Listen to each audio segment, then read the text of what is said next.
kemudian tenaga. Di mana kita mau memposisikan diri kita? Kita mau memiliki kedudukan mulai dari yang paling tinggi sampai yang paling rendah? Atau kita mau menjadi ahli ilmu? Atau kita mau menjadi apa? Yang hartanya melimpah? Kejayaannya Umayyah itu.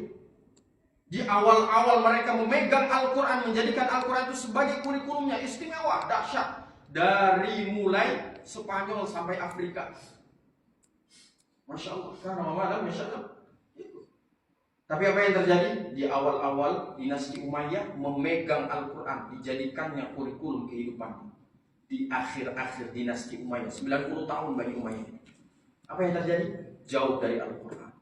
Bahkan dalam sejarah dicatat, ada sebagian pangeran dan khalifah-khalifah itu yang dia minum khamr di depan masyarakat.